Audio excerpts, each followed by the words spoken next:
پاکستان کا بھارتی پروپیگنڈے کے جواب میں عالمی سفارتی مہم شروع کرنے کا فیصلہ۔ وزیراعظم نے بلاول بھٹو کو بھارتی پروپیگنڈے کا توڑ کرنے کا اہم ٹاسک دے دیا۔ وزیراعظم نے حالیہ تنازع کے پیش نظر اعلیٰ سطح کا وفد تشکیل دیا ہے، جس کی قیادت بلاول بھٹو کریں گے۔ بلاول وفد کے ہمراہ یورپ جائیں گے اور عالمی برادری کو بھارتی جارحیت سے آگاہ کریں گے۔ بھارت کے پروپیگنڈے اور خطے کے امن کو تباہ کرنے کی کوششوں کو بے نقاب کیا جائے گا۔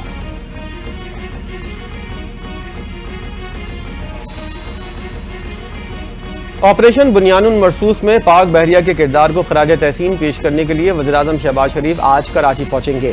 ذرائع کے مطابق وزیراعظم پاک بحریہ کے جوانوں اور افسران سے ملاقات کریں گے۔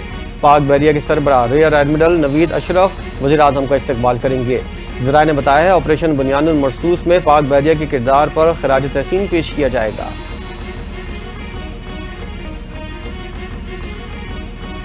وزیر خارجہ اسحاق ڈار آج سے چین کا 3 روزہ دورہ کریں گے۔ دورے میں چینی ہم منصب سے ملاقات ہوگی۔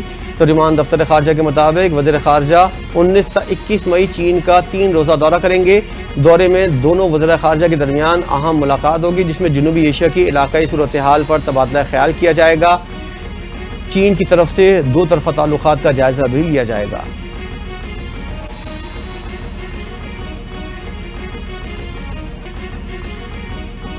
ہم نے دشمن سے 1971 کا بدلہ لے لیا۔ پاک فوج نے بھرپور طریقے سے بھارت کے حملے کو پسپا کیا۔ آرمی چیف کی قیادت میں ایسا جواب دیا کہ بھارت قیامت تک اس کو یاد رکھے گا۔ وزیر اطلاعات عطا تارڑ کا لاہور میں تقریر سے خطاب، کہا ہم افواج پاکستان کو خراج تحسین پیش کرتے ہیں۔ عوام فوج کے شانہ بشانہ ہے۔ افواج پاکستان اور پاکستانی قوم کو کوئی شکست نہیں دے سکتا۔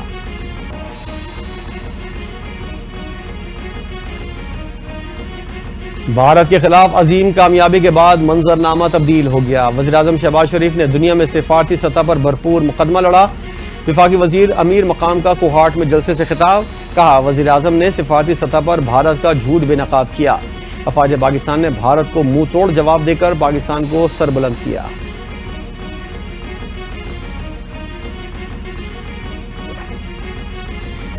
چین کا J-10 لڑاکا طیارہ امریکی F-16 کی برآمدات کے لیے بڑا خطرہ بن سکتا ہے۔ امریکی جریدے نیشنل انٹرسٹ کی رپورٹ لکھا، بھارت اور پاکستان کے حالیہ تنازع میں چینی ہتھیاروں اور جنگی طیاروں نے مغرب کی توقع سے کہیں زیادہ کارکردگی دکھائی۔ PL-15 year to year missile سے لیس J-10C جنگی طیارہ بھارت کی ابتدائی پیش قدمی کو مکمل طور پر روکنے میں کامیاب رہا۔ اگر چینی کمپنیز امریکی F-16 کی فروخت میں خلل ڈالنے میں کامیاب ہو جاتی ہیں تو یہ امریکہ کے دفاعی شعبے کے لیے بڑا دھچکا ہوگا۔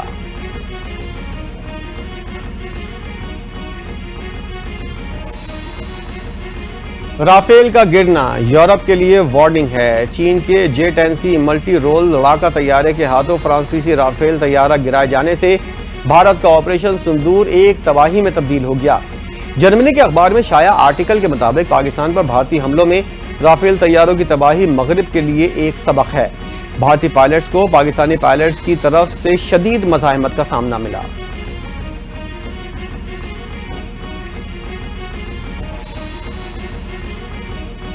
MQM اور نون لیگ کے وفد کی وفاقی وزیر خزانہ محمد اورنگزیب سے ملاقات، بجٹ تجاویز، ترقیاتی اسکیموں، دیگر فنڈ سمیت مختلف امور پر گفتگو۔ MQM نے بجٹ سے متعلق سفارشات پیش کر دیں۔ کراچی کے تاجروں کے مسائل اور ترقیاتی فنڈز پر بھی بات چیت ہوئی۔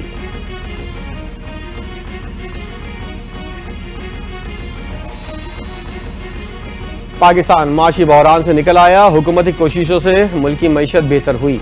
وزیراعظم کے مشیر رانا ثناء اللہ کی میڈیا سے گفتگو، کہا آئندہ بجٹ میں عام آدمی کے لیے خوشخبریاں ہوں گی، ریلیف بھی ملے گا۔ وزیر خزانہ اورنگزیب نے وزیر اعلیٰ سندھ سے بھی مشاورت کی ہے، اتحادیوں کی مشاورت سے اچھا بجٹ پیش کریں گے۔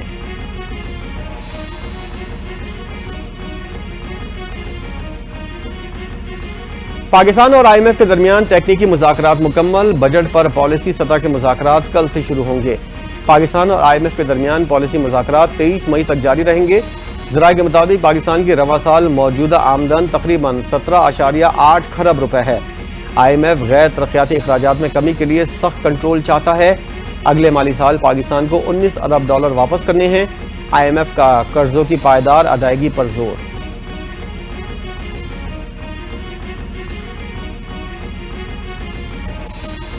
آئندہ مالی سال کے بجٹ میں عوام اضافی مالی بوجھ اٹھانے کے لیے تیار ہو جائیں۔ عوام نے نئے بجٹ سے پہلے IMF کو بڑی یقین دہانیاں کرا دی ہیں۔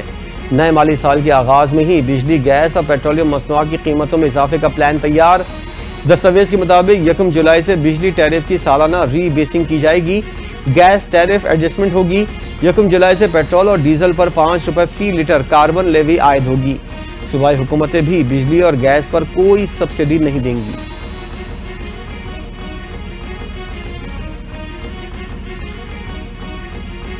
پاکستان IMF کے درمیان بجٹ 2025-26 پر اہم اہداف طے پا گئے۔ آئندہ مالی سال کا وفاقی بجٹ 17,600 ارب روپے سے تجاوز کرنے کا امکان۔ دفاعی بجٹ 2,414 ارب روپے مقرر کیے جانے کا امکان۔ دستاویز کے مطابق IMF کو 14,307 ارب محصولات کو ہدف بڑھانے کا حکم دیا گیا ہے۔ ڈائریکٹ ٹیکس کی مد میں 6,470 ارب روپے اکٹھے کیے جائیں گے۔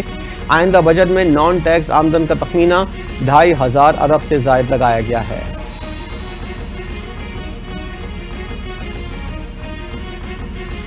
وزیراعلیٰ ہاؤس میں کیپٹیو پاور ٹیرف کے حوالے سے بڑی بیٹھک۔ وزیراعلیٰ سندھ مراد علی شاہ نے کہا سندھ میں 600 پلانٹس ہیں، صنعت کاروں کو ٹیرف بڑھانے پر اعتراض ہے۔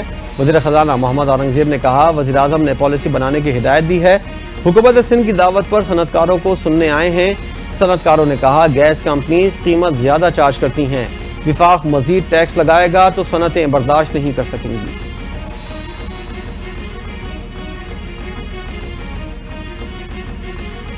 KP حکومت کا سولر پینل منصوبہ کرپشن کمیشن مافیا کی نظر ہو گیا۔ 8 ماہ قبل علی امین گنڈاپور نے سولر پینل منصوبے کا اعلان کیا تھا۔ منصوبے کے PC1 کی منظوری سے قبل ہی ٹینڈر جاری کر دیے گئے۔ وزیر اطلاعات پنجاب عظمہ بخاری کی پختونخوا حکومت پر کڑی تنقید، کہتی ہیں سولر پینل منصوبہ مبینہ طور پر 2 ارب روپے کمیشن کی نظر ہوا۔ پختونخوا میں کوئی عوامی مفاد کا منصوبہ بنتا ہی نہیں ہے۔ KP حکومت کی تمام کارکردگی بیانات اور بڑکوں تک محدود ہے۔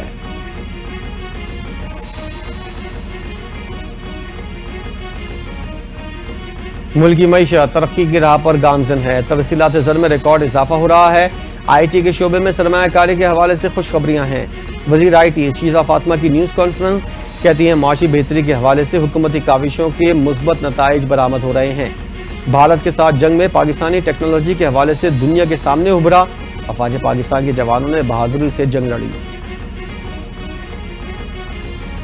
شہید سرخرو ہیں، یہ دھرتی ہے تو ہم ہیں، یہ دھرتی نہیں تو کچھ بھی نہیں۔ پاک فوج کے جوانوں کو مارکہ حق کی کامیابی مبارک۔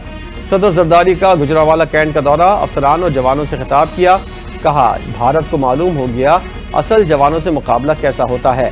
آزمائش میں ہر پاکستانی اپنی جان و مال پاکستان پر نچھاور کرنے کے لیے تیار ہے۔ دشمن کی غلامی کسی غیرت مند پاکستانی کو قبول نہیں۔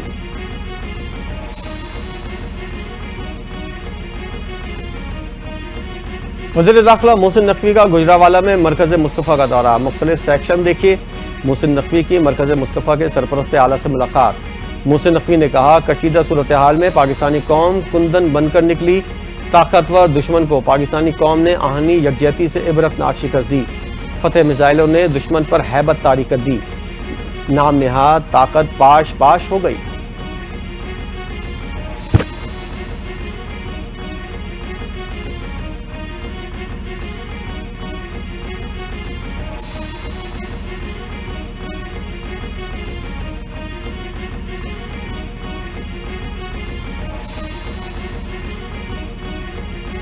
وزیراعلیٰ پنجاب سے ترکیہ کے سفیر عرفان نذیر اوگلو کی ملاقات، دو طرفہ تعلقات، تجارتی تعاون، علاقائی امن اور ثقافتی روابط پر تبادلہ خیال ہوا۔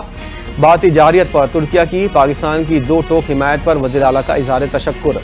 وزیراعلیٰ پنجاب نے کہا پاکستان ترکیہ کے بہن بھائیوں کے لیے دلی محبت اور عقیدت رکھتے ہیں۔ ترکیہ کی بھارتی جارحیت پر حالیہ غیر مشروط حمایت پاکستانی قوم ہمیشہ یاد رکھے گی۔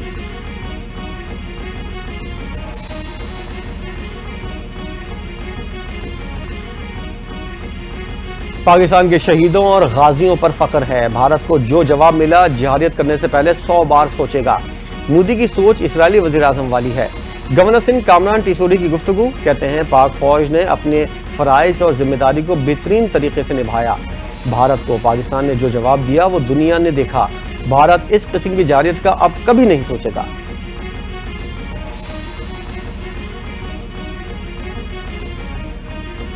پاک فوج کی بھارت کو شکست فاش دینے پر استحکام پاکستان پارٹی کا کنونشن کا فیصلہ۔ آئی پی پی نے ورکرز کنونشن کو مارکہ حق سے منسوخ کر دیا۔ آئی پی پی کا مارکہ حق ورکرز کنونشن 23 مئی کو لیا میں ہوگا۔ صدر استحکام پاکستان پارٹی علیم خان خصوصی خطاب کریں گے۔ آئی پی پی پنجاب کے سیکرٹری جنرل شعیب صدیقی کا جلسہ گاہ کا دورہ، مارکہ حق ورکرز کنونشن کے انتظامات کا جائزہ لیا۔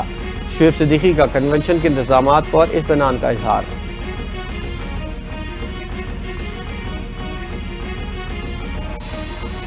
اسلام آباد اور پنڈی کے مختلف علاقوں میں گرج چمک کے ساتھ بارش، موسم خوشگوار۔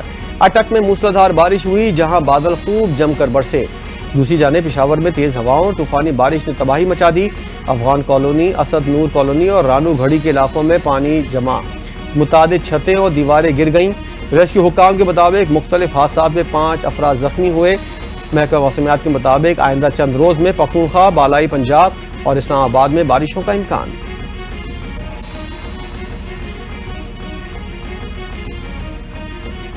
شہر قائد میں گرمی بڑھتے ہی مختلف علاقوں میں لوڈ شیڈنگ کا دورانیہ بڑھ گیا۔ مختلف علاقوں میں 12 سے 14 گھنٹے کی لوڈ شیڈنگ نے عوام کا برا حال کر دیا۔ لیاری، کورنگی، لانڈھی، نیو کراچی، نارتھ کراچی اور اطراف میں بدترین load shedding. Model colony, Jahangir road, P I B سمیت دیگر علاقے متاثر۔ ترجمان کی الیکٹرک کے مطابق شہر کے 30% علاقوں میں بجلی چوری اور بلوں کی عدم دستیابی کا سامنا ہے، جس کی وجہ سے لوڈ شیڈنگ کی جاتی ہے۔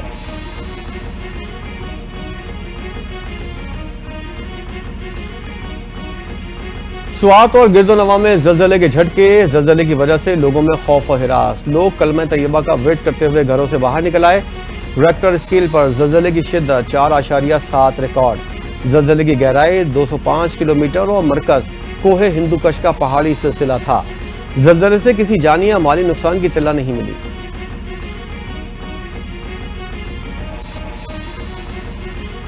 معروف اداکارہ نیلم منیر بھی بھارتی جارحیت پر بول پڑیں۔ بھارتی حکمران جماعت بھارتیہ جنتا پارٹی کا اصل چہرہ سامنے لے آئیں۔ بی جے پی اپنے ہندوتوا نظریے کے تحت بھارت کو تباہ کر رہی ہے۔ بھارتی حکومت اپنے نازی ایجنڈے کی تکمیل کے لیے پاکستان پر الزامات لگا کر اپنے شہریوں کی توجہ حقیقی مسائل سے ہٹا کر دوسری جانب کر رہا ہے۔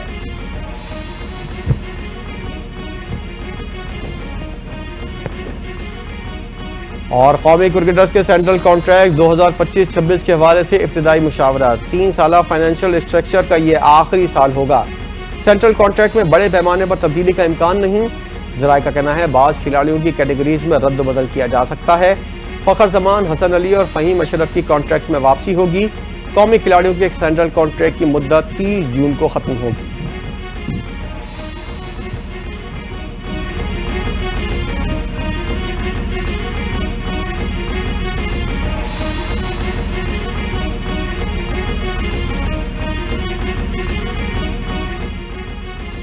السلام علیکم، این ٹی این نیوز کے ساتھ میں ہوں ساجد حسن۔ ہیڈلائنز آپ جان چکے ہیں، خبروں کی تفصیل ہوگی ایک بریک کے بعد۔